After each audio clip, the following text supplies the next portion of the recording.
I started to research a lot Jewish roots and Jewishness, and I wanted to know what it is that Judaism is about. What does Judaism believe? So I started to study their writings, and their writings include Talmud, Zohar, Kabbalah, Shulchan Aruch, which is their Jewish law, or it's called Halakha.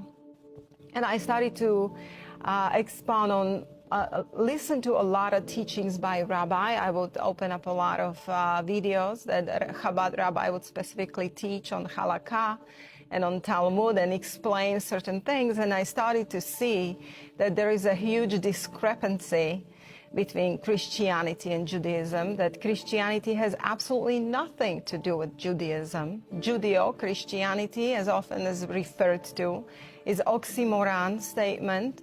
It's diametrically opposed. And I started to see that basically they actually are the enemies of Christianity. So I could not logically understand. And Judaism is not biblical even by Old Testament standards. That's correct. God did not create Judaism. Exactly. Judaism, as we know it today, is basically Pharisaism. Judaism is not true faith. It's not nothing that God has given. It's what Jesus condemned. Exactly. Right. So I started to notice that we have the same battles today as first century Christians, as apostles, and that our enemies are the same enemies as enemies of Jesus. And it was the Pharisees with their oral law. You see a lot of Christians today, especially in Zionist circles, they think that Judaism is about Old Testament, that Judaism is just the Old Testament. All they believe, the Jews, they just believe the Moses law, and they practice the law of Moses. They have 613 commandments. Most of these Christians are not familiar with the Talmud, Zohar and Kabbalah, and where this 613 mitzvot comes from and what they're all about. So I started to study what they're about and what the Talmud teaches, and I noticed that there is actually a plan, there is a plot, and that's a plot against Christianity. Let me bring you one of the books here, The Secret Doctrine in Israel by Waite, W-A-I-T-E. And what it explains is the basically secret doctrine of the Zohar, what is behind Zohar. And you have to understand that the soul of the Talmud is Zohar, and the soul of Zohar is Kabbalah, the occultism or sorcery, as I refer to it. Now, this particular book, it doesn't speak against it. It only explains what it is, what the secret doctrine is. And here in a preface, it actually speaks of the secret tradition in Israel, together with some account of the manner in which it influenced Christian scholarship in Europe during 16th, 17th, and 18th centuries. It seems like this is a plot that is not new. This has been pre-planned long time ago. They've been infiltrating Christian churches and universities and organizations for centuries. Exactly. To change the gospel. To change the gospel and completely put a virus in Christianity. I call that a virus, leaven of the Pharisees. Mm-hmm. And today's Christianity, especially here in America, has a virus. And we have to identify what the virus is. But it's basically the same problem as Apostle Paul has. It's a Judaizing of Christianity, but they also brought in occultic practices. But anyway, as far as I was studying this, I came to a really shocking information. And here on this page, I highlighted it. It says here, according to the Midrash Talpigoth, the Messiah will bring eternal peace, which of course was understood by the Israelites as peace for Israel, plus that which may follow extermination for all who did not enter by conversion into the house of Jacob. So extermination? Yes. So basically what they teach is that if Gentiles or Christians do not attach themselves to the Jews, they will be exterminated. And of course, we are well known for our Noahide laws, that we brought this to a light. So then you go to Talmud and you start reading what is the plan for Gentiles. You see, Judaism is a two-tier system. Judaism puts the wall of partition back. It's the Jews and non-Jews. And according to Judaism, non-Jews are different species. They are not, they're humans, but they're not at the level of the Jews. Jews are supposedly divine. They're the light of the world. They're the chosen. They have life of Hashem inside of them. That's the way they explain life of God inside. And the Gentiles, they can never achieve it. They're different species. They're on animalistic level. And the only way for Gentiles to make it to the world to come is to attach themselves to the Jews. And how do they do that? Well, through the Noahide laws, 7 Noahide laws. I think it was the Secret Doctrine in Israel. Is that the book that you said that there was a 200-year-old prophecy in that book? Or is it another book? It is a different book. There is a Jewish author, Rabbi Joel Bakst, and he's yes, okay, yes, and he's author of a 2-volume book. It's called Josephic Messiah, Sacred Serpent, and I think it has like 3 names. But there was, they are sourcing it from 200-year-old book called Kol Hator, The Voice of the Turtle Dove. And in that particular book, the Rabbi Gaon de Vilna have discovered the code, or expressed, or he was able to get the revelation, as they say, of the mystery of Kabbalah.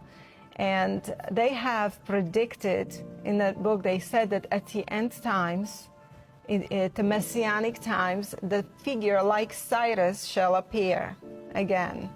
So all of these Cyrus prophecies. That was like over 200 years ago? Yes, it was all over 200 years ago. There would be a Cyrus figure appear. Right. And what would this Cyrus do? Well, in a Jewish mind, they have not only one Messiah, like we know Christians, we have Jesus Christ as one and the only Messiah.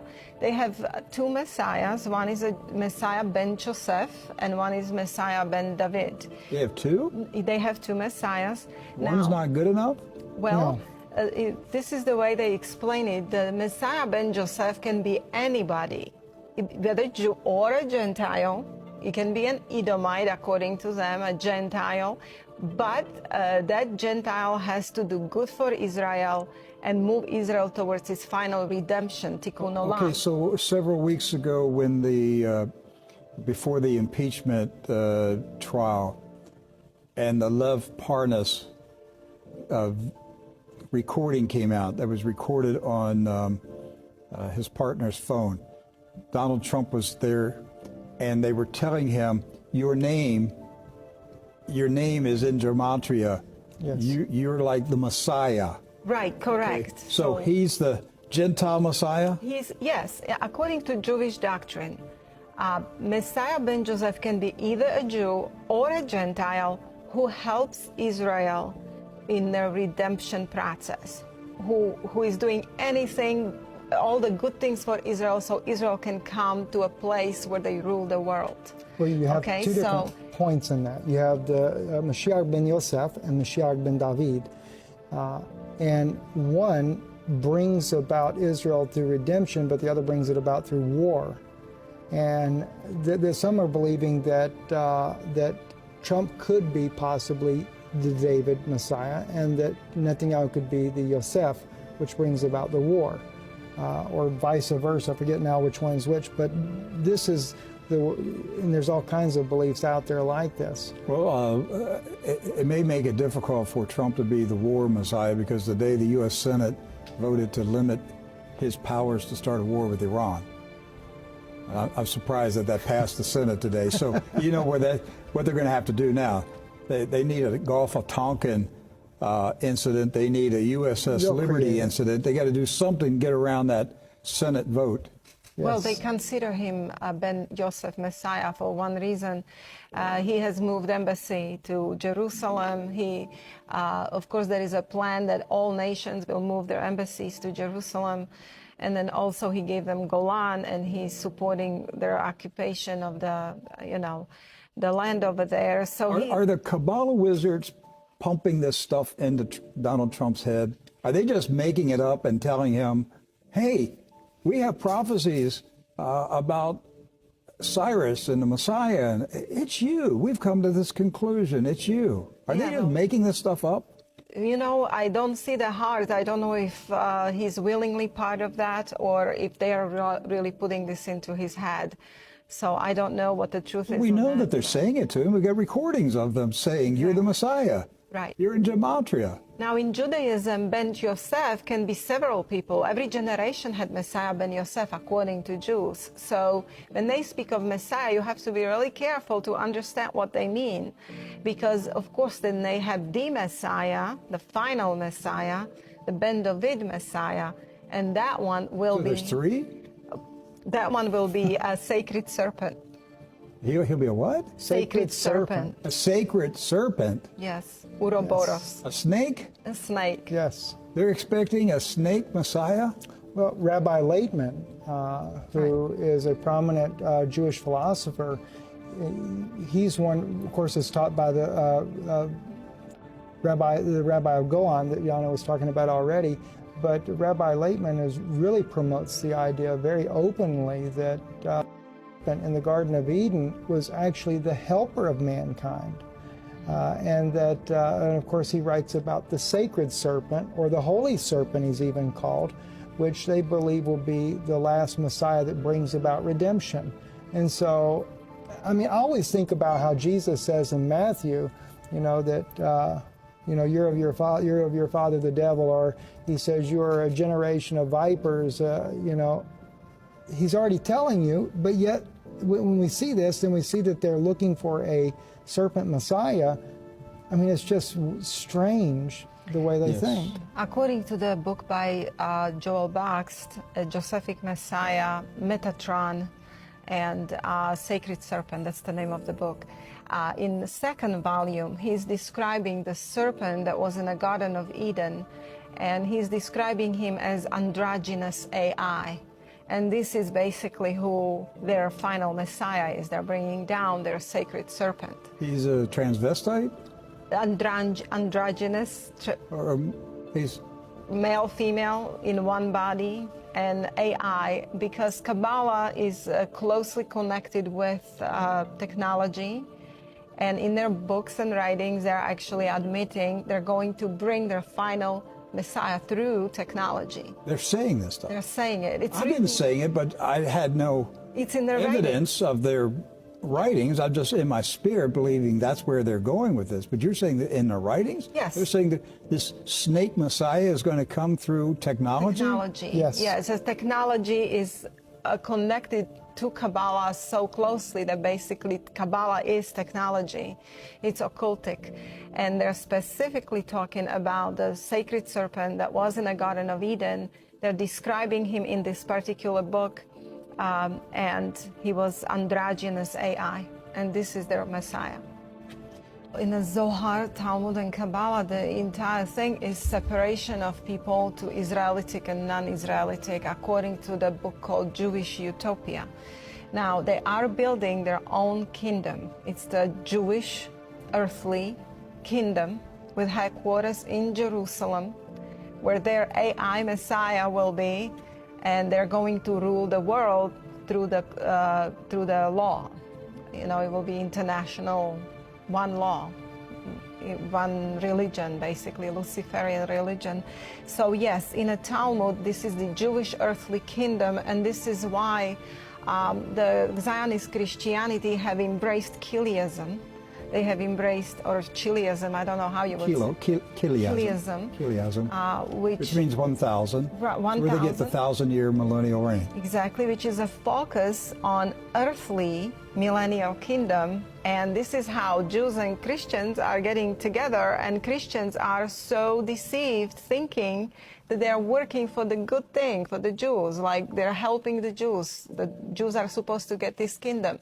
Yet this is Zoharic doctrine, and it does not have good intention. As I said, that they want to rule the world, they want to get Gentile riches, and they want to rule the Gentiles. They don't consider Gentiles fully human beings. And in fact, as an end game, they have this strange doctrine, Adam Kadmon doctrine, which Adam Kadmon originally was, according to Zohar and Talmud, he was androgynous.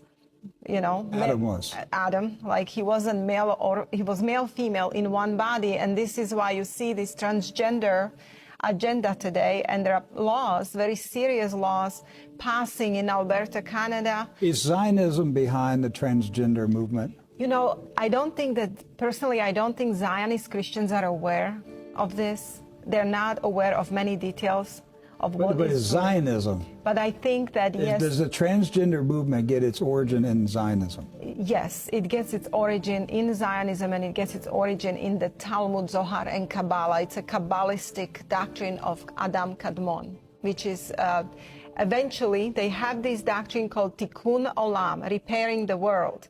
Yes. So how do they want to repair the world? They want to bring it to the original. Who was original Adam? He was androgynous. So now they're putting specific things in food and drink, and they're basically their end game is to make humans that on earth that will survive whatever it is they're bringing androgynous.